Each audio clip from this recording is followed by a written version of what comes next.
Jadi ada yang namanya display advertising. Jadi display advertising itu iklan bergambar yang diletakkan di website kita. Jadi iklan bergambar, penempatan iklan berbayar menggunakan unit iklan media yang kayak grafis atau dalam halaman web untuk mencapai tujuan memberikan kesadaran merek, kekapan, kesukaan, dan minat beli. Jadi kalau kita sering browsing apapun lah, misalnya ini saya lagi browsing nih, saya lagi browsing kayak gini kan. Nah ini biasanya kan ada iklan-iklan nih. Nah kayak gini kan iklan. Ya, nah ini iklan kan. Nah iklan-iklan kayak gini. Nah inilah yang dinamakan dengan display advertising.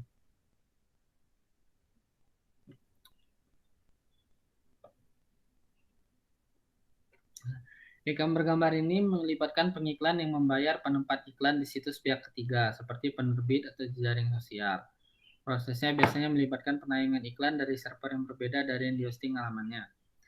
Nah, jadi nanti ada yang namanya server si publisher iklan, misalnya si Google AdSense, ada juga si server si pemilik halaman websitenya. Nah, jadi itu nanti ada beberapa servernya yang berbeda bentuknya. Jadi dijelaskan. Jadi advertiser itu dapat membeli media dalam sebuah situs ataupun dalam satu ad network dan media dibeli dalam jangka waktu tertentu. Jadi misalnya kayak gini. Misalnya saya nyari apa ya? Saya nonton baca komik misalnya. Nah, halaman-halaman yang kayak gini kan nih halaman-halaman komik bajakan kayak gini tuh biasanya bakal banyak iklan-iklan. Nah, kayak gini nih, ini kan iklan semua nih. Nah, iklan nih. Nah, iklan-iklan ini nih sebenarnya nggak gratis. Jadi apa ya, si pemilik website ini yang ada iklannya ini membayar biasanya kalau ini sih biasanya bayarnya ke Google AdSense. Jadi dia masukin ke Google AdWords. Nah, nanti si Google AdSense itu masukkan ke halaman website yang memberikan ruang untuk pengiklanan. Nah, nanti si pemilik website ini akan mendapatkan revenue dari si iklan ini. Jadi kalau iklan ini diklik, nah dia si website ini juga mendapatkan revenue dari si Google AdSense. Nah, ini contohnya lagi. Jadi yang kayak gini nih. Nah, ini kan iklan semua nih. Ini iklan, kemudian ini iklan. Nah, iklan-iklan seperti ini nih sebenarnya membayar ke si bisa langsung ke detik.com jika mereka langsung membuat publisher servernya atau mereka kalau menggunakan agensi berarti mereka membayarnya ke agensi kayak tadi misalnya menggunakan Google AdWords dan Google AdSense. Nah, berarti dia membayar ke Google AdSense, nanti si AdSense akan memberikan semacam fee atau revenue kepada detik.com berapa persen gitu karena telah menampilkan iklannya. Nah, ini tipe-tipe banner advertising, jadi ada namanya frame ads. Kalau frame ads itu seperti inilah nih frame ads. Kemudian ada pop-up. Kalau pop-up itu tau kan ya yang kalau kita ngeklik iklan, ngeklik link misalnya ada link, terus muncul halaman baru gitu, Windows baru. Nah, itu namanya pop-up advertising. Kemudian ada pop-up under. Itu pop-up under itu ada yang di bawah atau muncul. Terus bisa kita klik close dan sebagainya. Expanding ads, click banners, dan newsfeed.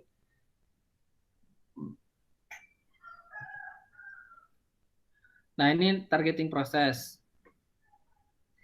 Jadi selama kita menggunakan internet, itu sebenarnya kita sedang diambil data-datanya oleh website-website tertentu. Terutama website-website publisher. Jadi misalnya nih, teman-teman lagi menggunakan browsing apa gitu.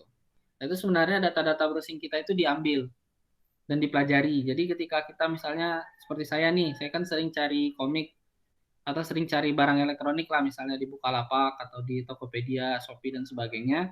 Nah, otomatis nanti iklan-iklan yang muncul di website-website yang memberikan halaman iklan itu akan kebanyakan yang muncul adalah barang-barang elektronik. Karena nanti ada jenis iklan yang seperti itu juga. Nah, jadi si viewer itu akan dicek profilnya, profil klasternya, dilihat nih data browsingnya apa, kemudian apa. Kemudian mau dia optimization, kira-kira ad apa yang akan sesuai dengan apa yang lagi dia cari sekarang. Kemudian dioptimisasi, kemudian diberikan ad yang sesuai dengan apa yang sedang dilakukan oleh si pengguna. Nah, ini ada proses ad serving yang biasa. Jadi ini si publisher. Jadi si publisher ini anggaplah namanya Google AdWords ya. Nah, jadi Google AdWords. Si Google AdWords ini sudah mendapatkan iklan-iklan yang harus dia tayangkan. Misalnya nih si Bukalapak, dia pengen iklannya ditayangkan di halaman-halaman website yang sudah mendapatkan izin dari Google AdSense. Nah, dia daftar tuh ke Google AdWords. Tuh, nah jadi masuk ke publisher content server, masuk tuh. Nanti dia ada optimasi dan sebagainya. Kemudian nanti akan ada publisher ad server nih. Nah, ini yang bisa dipublish yang mana aja nih. Nanti disesuaikan juga oleh publisher ad server itu kira-kira mana yang sesuai untuk ditayangkan untuk pengguna tertentu. Nah, agensi ad server ini fungsinya adalah untuk memilih-milih nih kira-kira yang mana yang paling sesuai untuk si pengguna yang lagi menggunakan internet. Nah, ini ada yang namanya SSP, Supply Side Platform.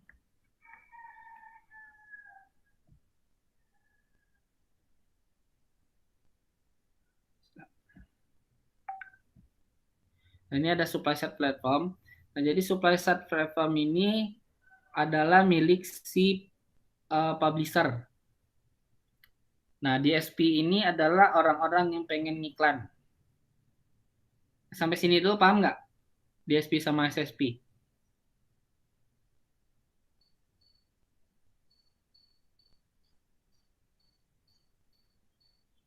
Oke, kalau nggak ada suaranya berarti udah paham ya.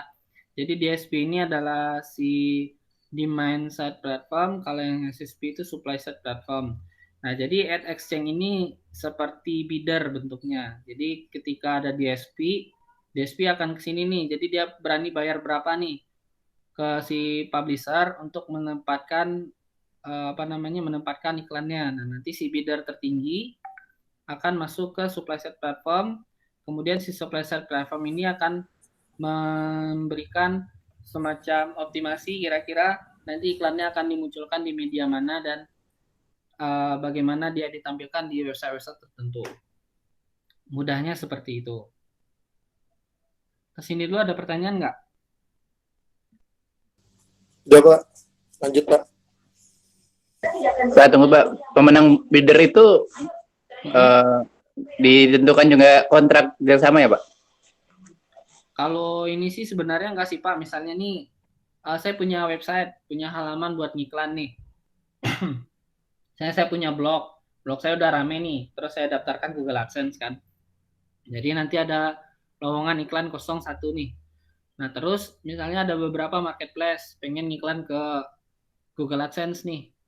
Nah, nanti mereka bidding nih, kira-kira siapa yang bisa bayar paling gede ke Google AdWords namanya, kalau yang itu Google AdWords. Nah, siapa yang bisa bayar paling tinggi, nah nanti dia yang akan ditampilkan iklannya di halaman website saya. Kira-kira kayak gitu, Pak. Nah, nanti memang ketika ada yang menang, nah itu baru dia ngitung-ngitung berapa hari akan ditampilkan, berapa lama misalnya. Terus di websitenya ada berapa ditampilkan. Nah, itu nanti ada banyak lagi nih, Pak. Kira-kira gitu. Oh, berarti bukan ikan yang kita mau ya, tapi Google AdSense sendiri yang akan ngasih iklannya jadi, apa bentuknya gitu. Jadi kira-kira dibilangnya gini lah, ada satu slot kosong nih di tempat blog terkait apa misalnya blog tentang jual beli, misalnya kayak gini nih, saya bikin blog tulisan tentang digital marketing misalnya. Nanti dia ada tuh pengumumannya, ada slot kosong. Nanti mereka bidding lah kira-kira siapa yang mau iklankan di situ. Kira-kira kayak gitu, Pak. Nanti yang masalah dia nampilkannya di mana dan itunya gimana, yang paling cocok itu si publisher yang punya kerjaan. Jadi dia nanti ada mesin sendiri yang mengoptimasi mengoptimasi kira-kira iklannya paling bagus masuk di mana. Kayak gitu. Ada pertanyaan lagi?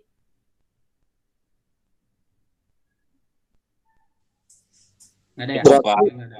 Kalau Berarti misalnya kita nggak bisa nanti nentuin ya Pak ya? kalian pengen baca-baca lagi, cari aja nih tentang SSP, DSP. Nanti kalian bisa baca-baca lagi. Berarti kita nggak bisa nentuin ya Pak ya?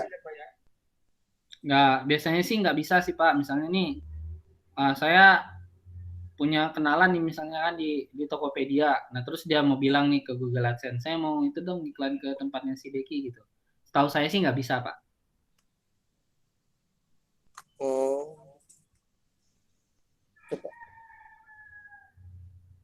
Ada lagi?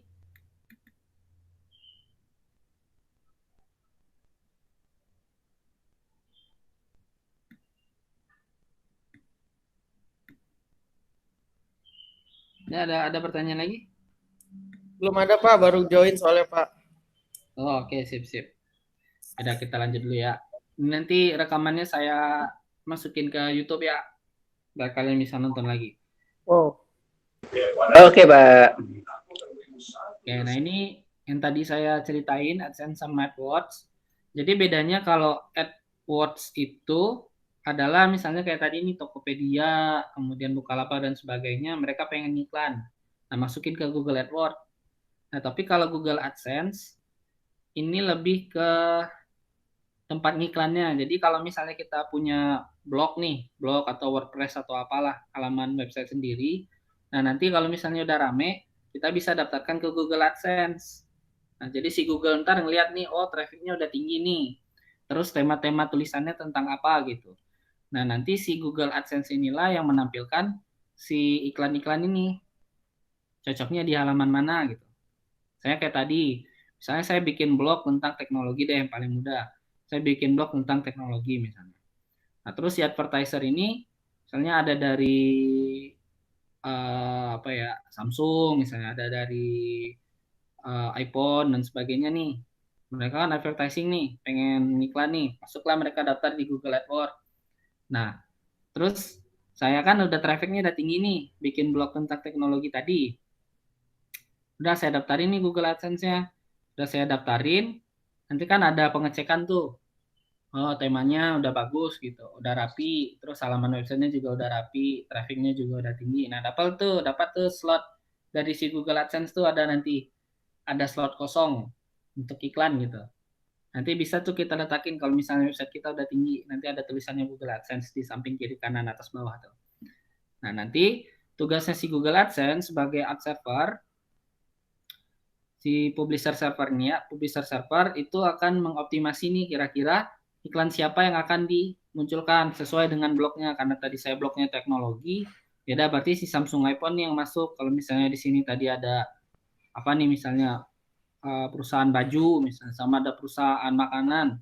Karena di sini saya bahasnya teknologi, berarti bukan mereka berdua yang bakal muncul, tapi misalnya iPhone sama Samsung yang bakal muncul di sini.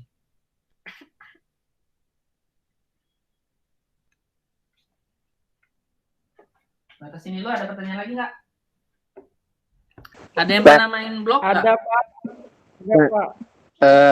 Jadi AdSense itu kaitannya sama publisher atau pembuat blog lah jatuhnya. Tapi kalau AdWords itu kaitannya sama pengiklan. Ya, kayak gitulah Pak. Oke. Ya, ada lagi? Ada Pak, ada Pak.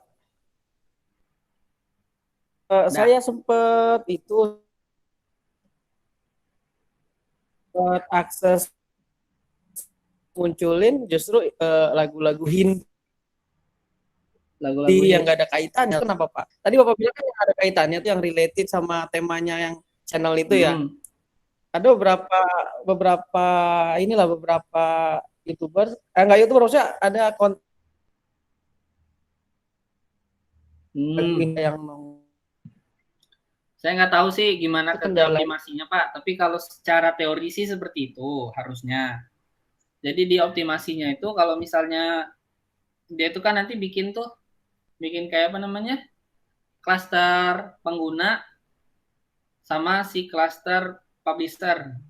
Nah nanti seharusnya mereka ngecek sih, dicocokin gitu. Jadi kalau muncul di web blog apa, iklannya harusnya apa? Harusnya sih kayak gitu kalau secara teori. Tapi saya nggak tahu tuh kalau misalnya muncul yang apa, iklannya misalnya nggak nyambung, misalnya kayak kayak tadi nih, kita websitenya apa tentang lagu, tapi yang dikeluarin malah tentang makanan misalnya. Nah itu mungkin ada kayak tadi mungkin ada tulisan di blognya yang membahas tentang makanan juga, atau bisa jadi memang optimasinya ada yang salah. Saya juga kurang paham kalau yang itu Pak. Karena itu kan di algoritmanya mereka tuh. Tapi kalau secara teori seharusnya kayak tadi.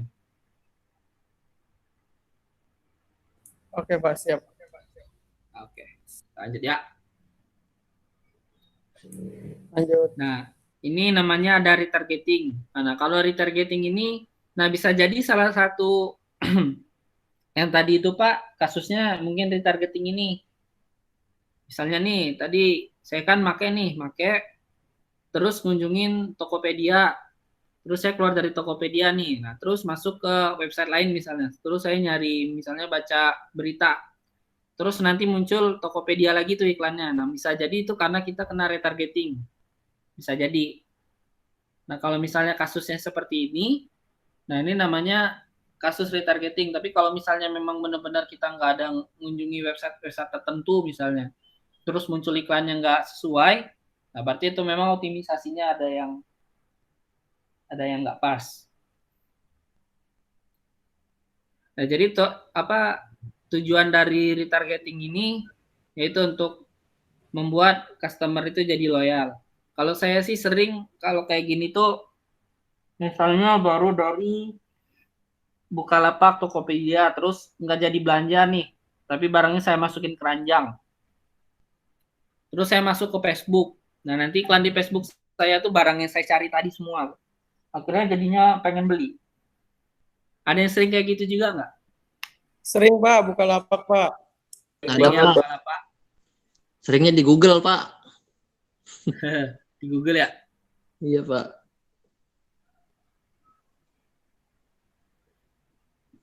Jadi lanjut ya. Nah ini keuntungan-keuntungan kalau kita menggunakan display advertising. Jadi yang pertama meningkatkan brand awareness, kemudian direct respon kayak tadi tuh. Kalau misalnya kita baru belanja, baru buka Topet lah atau Bukalapak gitu. Terus kita masuk ke website lain, muncul lagi gitu. Oh, Topet nih, wah barangnya tadi nih. Nah, terus kita kan bisa langsung respon tuh, oh ya udah beli deh gitu. Kemudian tersedia untuk advertiser skala kecil, menengah maupun besar. Nah, ini kan kalau display advertising kan nggak mesti toko-toko besar ya, banyak juga toko-toko kecil tuh menggunakan yang kayak gini nih, display advertising. Kemudian media multiplier atau halo effect, kemudian ada targeting dan dinamis. Kita bisa kalau yang halo effect itu kalau dia udah masuk ke tempat satu bisa dapat lagi di tempat lain gitu. Nah kayak tadi yang kayak targeting itu tuh untuknya media multiplier, targeting. Kemudian itu, nah ini Pak yang saya jelasin tadi, harusnya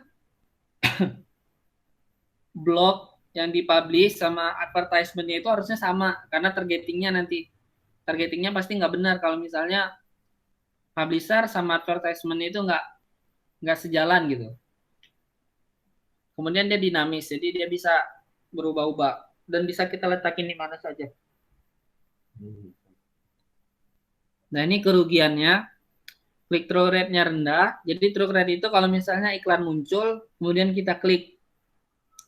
Nah itu biasanya kan kita jarang ya kalau iklan muncul kayak gitu terus kita klik ya. Tapi kita lebih suka kalau udah muncul udah deh masuk ke websitenya lagi gitu. Kemudian biayanya tinggi, efisiensi rendah. Kayak tadi karena through rate-nya rendah, kita bayarnya tinggi, memang efektif sih. Jadi orang buka, tapi kan nggak efisien tuh penggunaan dananya. Kemudian reputasi brand. Kalau misalnya kita udah keseringan nih, misalnya lagi baca berita tak muncul Shopee, tak muncul Tokopedia, muncul Bukalapak tuh mereka yang paling sering tuh. Nah, itu kan akhirnya apa sih nih Shopee, Tokopedia, Bukalapak nih munculin ini terus mengganggu orang lagi enak-enak browsing gitu. Nah, itu jadinya mengganggu reputasi brand sebenarnya. Nah, ini bagaimana kita mengukur kira-kira display advertisement kita itu berhasil apa enggak. Yang pertama, berapa kali dilihat orang. Nah, ini kita bisa dapatkan dari ini ya, kalau misalnya yang tadi Google AdWords sama Google AdSense, nah ini kita bisa dapatkan dari Google AdWords-nya. Jadi ini dari sisi advertisement. Jadi kita bisa lihat nih ad impression, kira-kira berapa kali dilihat oleh orang. Kemudian page impression berapa kali muncul di halaman, jadi berapa kali ini muncul di halaman website orang. Kemudian reach, berapa jumlah orang nih yang lihat dengan IP yang berbeda. Kemudian cost per mile, harga untuk menampilkan 1.000 orang. Jadi dia ngitung nih unik orangnya berapa. Kalau udah 1.000, bayarnya berapa gitu. Nah ini ada yang namanya banner Pak, blindness. tadi Nah, jadi kayak tadi nih kalau kita udah biasa biasa browsing, pasti iklan-iklan itu akan kita abaikan tuh. Misalnya kayak yang tadi nih. Kayak yang di halaman awal tadi kan. Nah, itu ada apa iklan di atas sama di bawah. Otomatis karena kita udah biasa, ya udahlah kita lewatkan aja iklannya, nggak kita lihat sama sekali ya. Kita cuma baca aja dan sebagainya. Nah, ini banner blindness itu terjadi karena yang satu posisi, yang kedua karena visual yang berbeda jauh dengan konten website, yang ketiga dekat dengan iklan. Nah, ini lokasi nih. Ini kan iklannya ada di samping sini. Tapi orang di sini, kerjaannya di sini. Nah, ini yang 1, 2, 3, 4, 5 ini namanya apa ya? Kalau yang tadi tuh heat map. Kalau yang ini sih user tracking sih kalau nggak salah. Mouse tracking. Jadi dia dari sini jalan kemana-mana. Tapi sedangkan iklannya ada di sebelah sini. Jadi kan ini nggak dilihat sama sekali kan iklannya. Kalau kita kayak gini kan browsing. Nah, kalau yang ini, iklan ini visualnya dengan si website itu sangat berbeda. Nah, ini kalau yang bentuknya kayak gini ini namanya heat map. Ini kalau kalian nanti belajar UI UX, ini juga dipakai sebenarnya. Namanya heat map. Jadi kita bisa lihat nih, oh kira-kira orang itu paling banyak melihatnya bagian mana di mana gitu. Nih, ini semakin merah berarti dia semakin lama di sini kursornya. Nah, kalau kayak gini kan, ini iklannya yang ini nih. Ini si iklan nih. Ini kan beda banget ya sama yang lain ya. Bentuknya kan. Nah, ini kalau yang kayak gini, ini otomatis akan dihindari oleh si pengguna. Nah, lihat nih heatmap-nya kan di sini cuma sekedar lewat doang nih. Terus dia pindah langsung ke sini. Karena si pengguna itu udah hafal, ini pasti iklan, dah dilewatin gitu. Langsung ke bawahnya dan sebagainya. Kemudian yang ini dekat dengan iklan. Nah, ini kan sebenarnya iklan juga nih. Nah, ini tapi ini masih bagian dari website. Nah, akhirnya yang ini ya udah dilewat-lewatkan aja sama si pengguna. Nah, kalau ini kalau kita udah sering browsing sih biasanya sadarlah mana ini mah iklan, udah nggak usah dilihat gitu. Langsung aja kita langsung cari apa yang kita cari gitu. Batas ini dulu ada pertanyaan lagi nggak? Wah.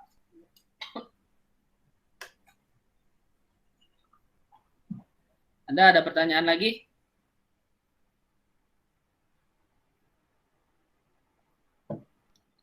Ya, kalau nggak ada pertanyaan saya lanjut ya. Nah, ini salah satu software marketing. Tadi ada AdSense itu juga masuk Google AdSense. Ini ada namanya DoubleClick, Google, ada HubSpot, ada Marketo, Criteo. Jadi nanti kalau kalian mau masarin produk kalian ya udah bisa ke sini nih. Bisa masukkan ke mereka nih. Kalau kemarin sih Bear Institute itu pernah makainya Google AdWords sih. Google AdWords itu lumayan mahal juga. Berapa kemarin ya? Seminggu itu 2 juta apa kalau nggak salah. Nah, emang lumayan mahal. Mau dikasih tugas lagi nggak? Kalau diam aja berarti saya kasih tugas lagi nih. Yang kemarin itu belum selesai. Yang kemarin dulu, Pak. Giliran mau dikasih tugas aja muncul semua suara. Pak, yang kemarin terakhir kapan? Kalau yang itu kayaknya kalian masih sibuk hari ini. Udah sampai Minggu malam ya. Saya tunggu ya. Siap, Pak. Siap. Nah, Pak. Minggu malam ya, Pak. Berarti dini hari ya, Pak? Pak, kirimnya kemana, Pak? Ke Google Classroom boleh, Pak? Classroom. Di Google Classroom boleh, Pak, ngirimnya? Ya, memang ngirimnya ke Google Classroom, Bu. Oh, gitu, Pak. Oke. Nah, ngumpulnya di Google Classroom ya. Dikumpulkan ada slot pengumpulan tugasnya di situ. Yang Oh, bukan di itu Adlink, Pak. yang email. Berarti lo udah ya, Pak? Pak, Saya udah ke Adlink, Pak. Hah? Saya udah ke Adlink. sudah ke Adlink. Udah ke Classroom lagi aja deh, Pak. Oke. Kumpulin situ juga ya, Pak ya. Soalnya Oke, Adlinknya agak-agak masalah sih. Jadi Saya pakai Google Classroom sekarang. Oh, Saya dari kirimin ke Classroom yang dari situ deh Pak ya. So dari minggu kemarin baik, Pak, Pak. udah ngirim. Ya, ada pertanyaan lagi? Udah, yang ini nggak usah tugasnya berarti. Ya, masih ada pertanyaan? Cukup, Pak. Nggak ada ya? Udah, kalau misalnya tidak ada pertanyaan lagi, saya Absen, Pak. tutup. Oh iya, absen.